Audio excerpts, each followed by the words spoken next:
Vamos falar sobre o ex-presidente da Câmara dos Deputados, Arthur Lira, porque ele foi questionado sobre ser vice na chapa de Jair Bolsonaro nas eleições presidenciais de 2026. O questionaram sobre essa possibilidade. E aí ele desconversou, dizendo que seria uma honra ocupar esse cargo em qualquer chapa. O parlamentar afirma que as eleições de 2026 vão ser discutidas com muita tranquilidade com o seu grupo político. Enfim, é possível interpretar esse posicionamento de Arthur Lira de algumas formas. Além disso, viu, Cristiano Beraldo, é importante que você saiba que Arthur Lira não assinou o requerimento de urgência, mas ele também foi questionado. Bom, mas por que você não assinou? Ele disse, eu não assinei, mas quando tiver a votação vocês entenderão o meu voto, sinalizando que sim, votará a favor da anistia. Então, tem algumas coisas aí que não se encaixam, mas talvez esse suspense, na verdade, tenha a ver com aquela possibilidade de que ele viria a assumir um ministério na atual administração. Escutamos isso aqui. Então, alguns fazem essa leitura. Bom, talvez ele não queira se queimar com o governo Lula, mas também ele está de olho em 26, né? Tudo se encaixa para ele.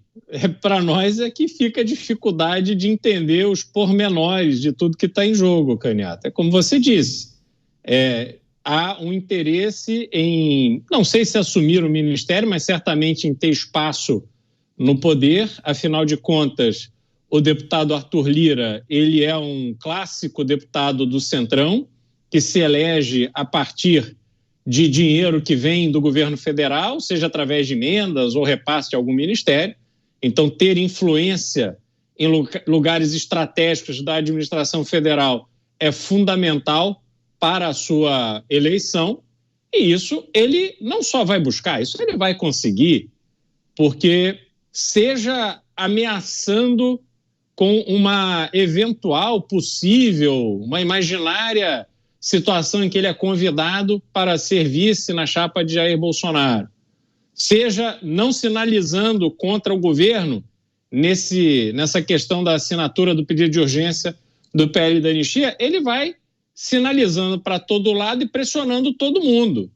Porque o que ele precisa é de um resultado efetivo que atenda aos seus anseios.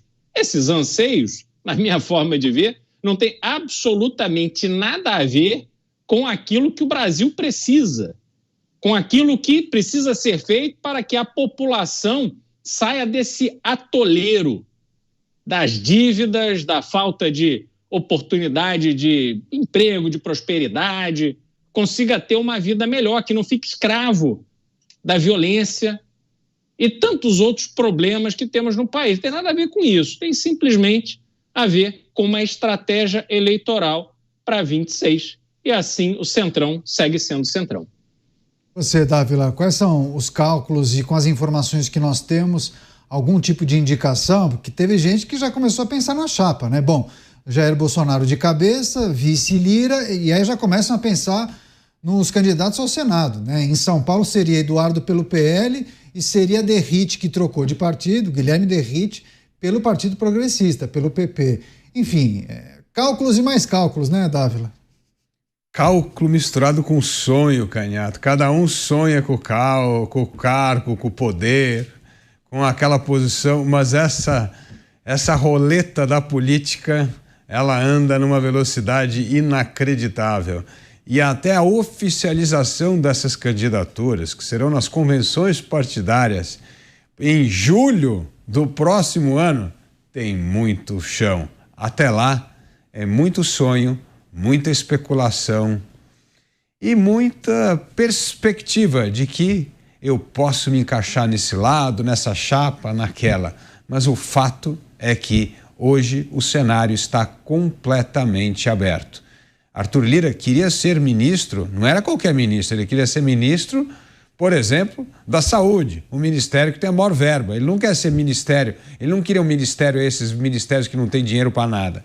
Ele preferiu manter sua posição de deputado. Hoje, Arthur Lira continua a ser uma pessoa que vislumbra mudar de lado na hora certa, mas o momento certo ainda não chegou. Pois é, a Thaís Brito também lembrou uma situação importante, né? Ela que está na coordenação hoje do jornal, viu, Mota? Arthur Lira é o relator do projeto do novo imposto de renda. Então, é explicável que ele não queira arrumar confusão com a atual administração por conta disso. Então, talvez ele tenha alguns compromissos e não queira se comprometer votando favoravelmente ao requerimento de urgência. Esses cálculos vêm sendo feitos por ele, Arthur Lira. Agora, quando a gente olha para as eleições de 26 e ele é questionado e desconversa, mas dando a entender que sim, poderia, toparia, é aquela história de jogar para a torcida e depois identificar de que maneira aquela informação reverberou, né, Mota? Candiato, eu vou fazer uma previsão, que é uma coisa que eu não costumo fazer. Mas eu vou fazer, pode anotar aí. No ano que vem, todo mundo vai ser de direita. Pode escrever o que eu estou dizendo. Vocês vão ver pessoas que passaram a vida inteira defendendo pautas de esquerda, no ano que vem se identificando como de direita. Escrevam. Agora, em relação a essa notícia, eu nem sei muito bem como comentar. É lógico que na política tudo é possível.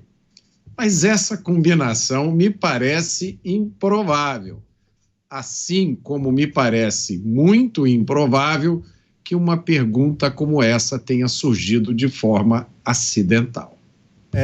Exatamente, tem isso, né? Porque muitas vezes acaba sendo um jogo de cartas marcadas, né, Cristiano Beraldo? Porque o objetivo é justamente que aquela pergunta seja feita e a resposta vai ser dada daquela maneira, talvez fazendo um certo suspense, e aí os programas de análise de política acabam também se deliciando com essas coisas, né? E aí o camarada fica ali prestando atenção ou dando risada por dentro, ou até analisando as possibilidades, né? Porque sai muita coisa boa também das análises que os nossos comentaristas fazem, né, Beraldo? Pois é, mas Arthur Lira é um político extremamente experiente. Não se chega à presidência da Câmara por acaso. Ele sabe exatamente os efeitos de cada passo que ele dá. Eu até acho, viu, Dávila, que este elemento do sonho nem entra na conta. Ali não tem sonho, ali só tem pragmatismo. E dentro desse pragmatismo é justamente isso, Candiato.